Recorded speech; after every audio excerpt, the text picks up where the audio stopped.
देखिए, हिस्ट्री जैसे सब्जेक्ट में जो लॉन्ग क्वेश्चन होते हैं वो हाईली चांसेस है कि जरूर पूछे जाएंगे। और जब बात आती है नेशनलिज्म इन इंडिया की, जो कि अपने आप में इतना इंपॉर्टेंट लेसन है, क्योंकि आपके वैसे इतने लिमिटेड चैप्टर आ रहे हैं, तो भैया ये मान लीजिएगा कि इस वाले लेसन से तो लॉन्ग क्वेश्चन जरूर आएगा। तो दैट्स अ रीजन कि मैंने आपके लिए टॉप 3 ऐसे क्वेश्चंस निकाले हैं जो हाईली रिकमेंडेड है कि आपको हर एक कंडीशन में इन्हें करके ही जाना है। ना केवल ये क्वेश्चन इंपॉर्टेंट है बल्कि आपके पूरे लेसन को भी कवर करते हैं यहाँ। तो आइए फिर शुरू करते हैं आज की इस वीडियो को बिना किसी देरी के साथ।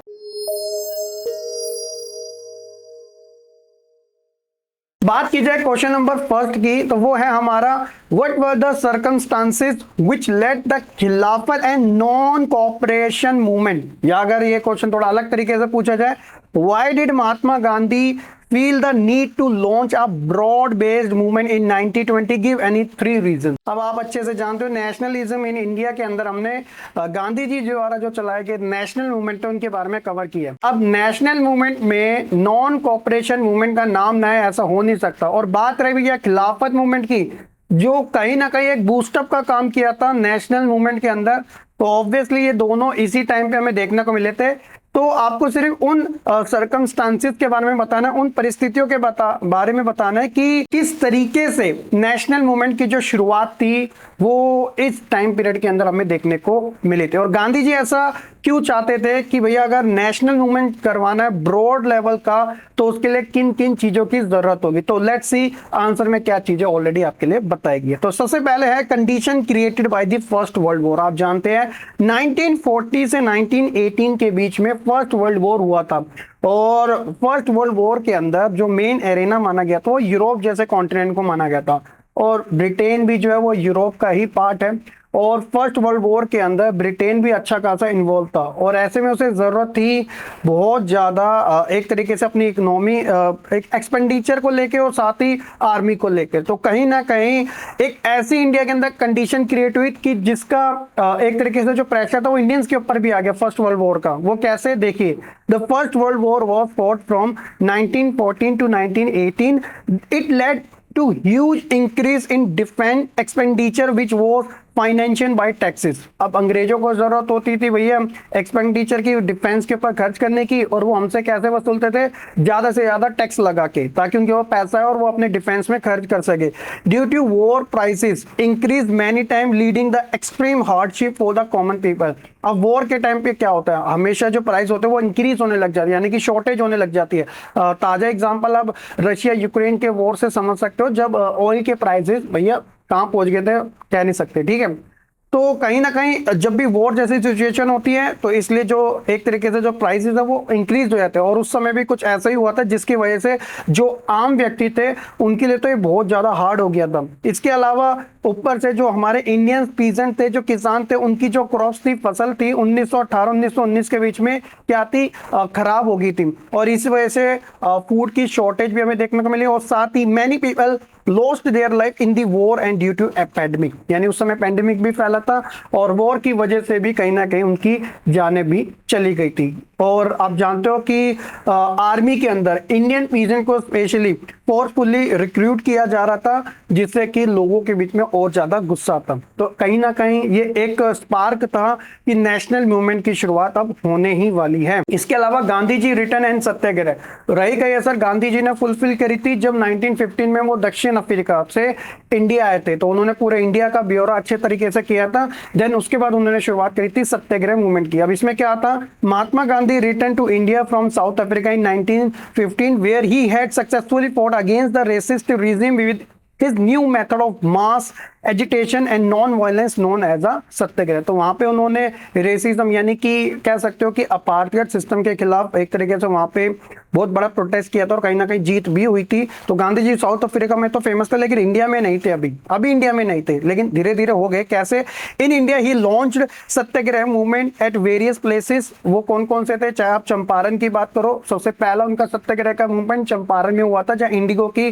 कल्टीवेशन के लिए उन्होंने सेटलमेंट कराया था पीजेंट और अंग्रेजों के बीच में, क्योंकि इंडिगो की खेती बहुत महंगी थी, बिजनेस पर्पस से ज्यादा होती थी, लेकिन उससे किसानों को बहुत ज्यादा नुकसान होता था। इसके अलावा उन्होंने खेड़ा के अंदर और साथ ही अहमदाबाद मिल वर्कर के साथ आप कह सकते हो कि ये सत्याग्रह के मूवमेंट कर रहे थे गुजरात के अंदर specially.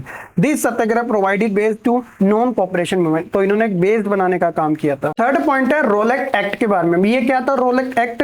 This act was passed by the imperial legislative assembly. The act provided innumerous power to police, police को इन्यूमरस पावर दे दी गई थी। The police got to the power to arrest anyone without any trial.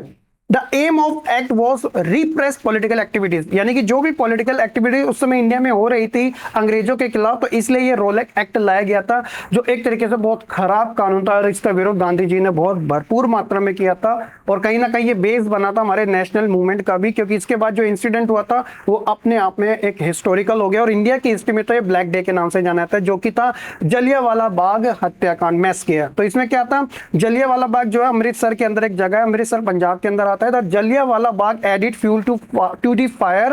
People were already agitating against the Rowlatt act, लोग already खफा थे रोलेक्ट act से। और बात रही जलियांवाला बाग इंसिडेंट की, तो इसमें क्या था, people had gathered to protest against the new act in the Jallianwala Bagh. और ऐसे में क्या था, जब जनरल डायर जो थे उन्होंने क्या किया, उन्होंने पार्क में एंटर किया और ऑर्डर दिया था जिसके अंदर फायरिंग चलाई थी अंधाधुंध, और आप कह सकते हो इतने सारे जनों की डेथ हो गई थी, मतलब किल कर दिया गया था उन्हें। एज द न्यूज स्प्रेड, जैसे ये न्यूज फैली थी, क्राउड टू दी स्ट्रीट, और लोग सड़कों पर उतर आए थे। यहां तक कि रविंद्रनाथ टैगोर जी ने अपनी जो उनको एक टाइटल मिला था अंग्रेजों की साइड से, वो था नाइटहुड का, वो भी वापस कर दिया था, रिटर्न कर दिया था। यूनाइट स्ट्रगल, इसमें क्या था, the fear of harsh treaty on the Ottoman Empire, जो कि खलीफा से रिलेटेड था, ये तुर्की की बात हो रही है। Brought to the Muslim close to Gandhi ji, India के अंदर जो शुरुआत हुई थी खिलाफत मूवमेंट की, वो अंग्रेजों के खिलाफ इन पॉइंट ऑफ व्यू तो नहीं थी, लेकिन वो तुर्की में बात हो रही थी वहां के राजों को लेकर, किंग को लेकर। A young generation of Muslim leader like Mohammad Ali and Shaukat Ali was in a favour of unite mass action against the Britisher, क्योंकि रूल तो वहां पर भी उनका था और इंडिया में भी यहीं पे था। तो कहीं ना कहीं बच्चों इस रीजन की वजह से आप कह सकते हो कि इंडिया के अंदर जो नेशनल मूवमेंट था उसकी शुरुआत हुई थी। ये सारे सर्कमस्टेंसेस थे अपने आप में, ठीक है। क्वेश्चन नंबर सेकंड है, nationalism spread when people begin to believe that they all are part of the same nation. Justify the statement. Nationalism जो स्प्रेड होता है जब लोगों को ये लगने लग जाता है, उन्हें बिलीव होने लग जाता है कि वो एक ही देश के नागरिक हैं। कैसे? अब चैप्टर हम नेशनलिज्म इन इंडिया के बारे में कवर कर रहे हैं और इसके अंदर सारे नेशनल मूवमेंट थे।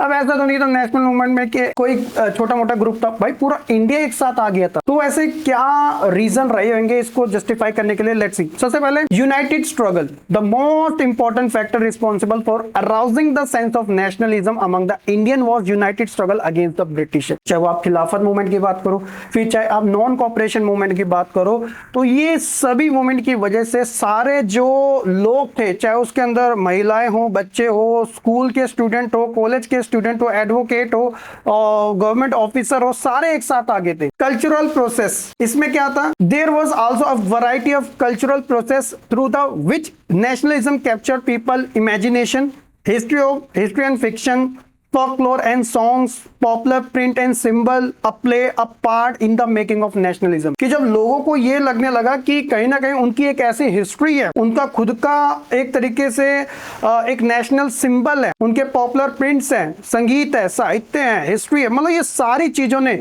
लोगों के एक माइंड में ऐसी चीजें डाली कि कहीं ना कहीं हम एक साथ रहने वाली जनरेशन है। तो नेशनलिज्म इस वजह से भी इंडिया के अंदर उस समय हमें पीक लेवल पे देखने को मिला। साथ ही भारत माता, अब भारत माता का क्या रिलेशन है देखिए, the identity of India came into visually associate with the image of Bharat Mata which was created in 1870 by Bankim Chandra Chattopadhyay who wrote Vande Mataram as a hymn to the motherland inspired by the Swadeshi movement। Rabindranath Tagore painted his famous image of Bharat माता। जो आप वंदे मातरम के बारे में हम देखते हैं तो भैया 1870 में बंकिम चंद्र द्वारा लिखा गया था।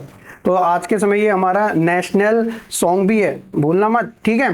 तो भैया जो हमने 1857 का जो मेरठ रेवोल्यूशन था, कहीं ना कहीं हम इन नेशनल मूवमेंट में भी कहीं ना कहीं इन अपने प्रीवियस ये जो मूवमेंट हुए थे, रेवोल्यूशन हुए थे, उनसे काफी ज्यादा इंस्पायर थे। रिवाइवल ऑफ इंडियन फोकलोर, इसमें क्या था, the idea of nationalism was also developed by reviving the Indian folklore in late 19th century. Indian nationalists began to recording folk tales sung by birds and they tortured village of gather folk song and the legends. और last था हमारा reinterpretation of history, यानी कि हमने अपनी history को कहीं ना कहीं कुछ इस तरीके से देखा कि by the end of the 19th century many Indian began feeling that the instill a sense of pride in the nation Indian history had to be thought about differently. वो कैसे देखे, the British saw Indian as a backward and a primitive incapable of governing themselves.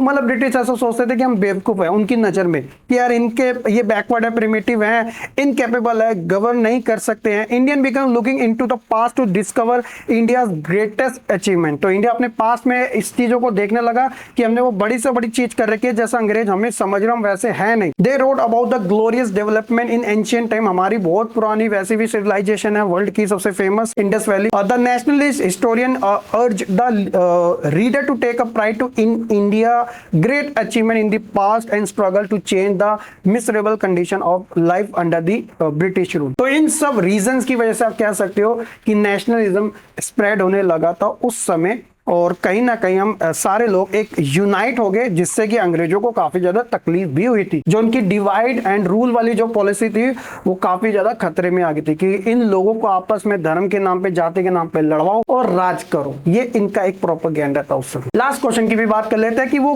किन परिस्थितियों में civil disobedience या फिर salt movement शुरुआत हुई थी। Under what circumstances the civil disobedience और salt movement was launch, explain.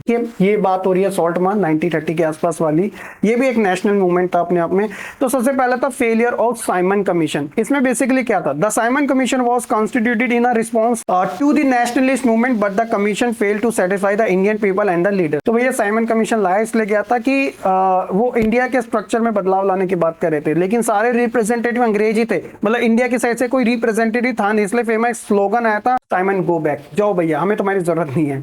All the party included the Congress and the Muslim League participated in the demonstration. तो सारी पार्टी एक साथ यूनाइट होगी। इसके अलावा in an effort to win them over the viceroy Lord Irwin announce in October 1929 vague offer of dominion state but even the fail to satisfy the leaders. तो कहीं ना कहीं हम ये भी देखते हैं कि वाइसरॉय लॉर्ड इरविन भी एक तरीके से डोमिनियन स्टेट को, ये लीडर्स को सेटिस्फाई करने में नाकाम रहे। इसके अलावा पूर्ण स्वराज की जब बात आती है, दिसंबर 1929 के अंदर under the presidency of Jawaharlal Nehru the Lahore Congress formalize the demand of Purna Swaraj of full independence for the India. तो उस समय हम बेशक 1947 में इंडिपेंडेंस हुए थे, लेकिन हमारी जो डिमांड थी वो 1929 में ही आ गई थी। It was declared that 26 January 1930 would be celebrated as the independence day when people were take a pledge to struggle for the complete independence. जी हाँ, उस समय ही बात होगी थी इंडिपेंडेंस की। हालांकि इंडिपेंडेंस 15 अगस्त को मनाया जाता है हमारे देश के अंदर, इसके पीछे भी अपने आप में एक ग्रेटेस्ट हिस्ट्री है,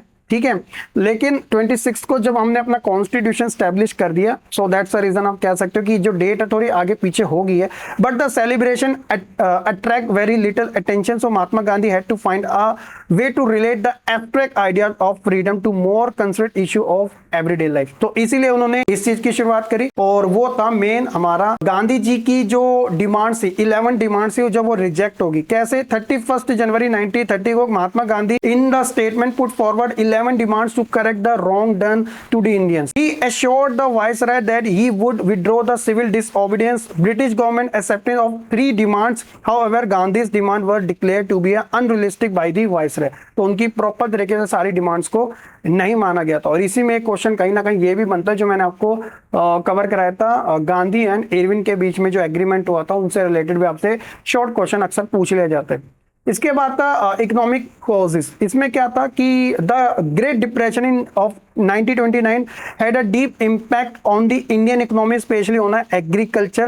Price of agriculture produce began to fall from 1926 and collapse after 1930. तो ये एक तरीके से डिजास्टर था इंडिया की एग्रीकल्चर के लिए।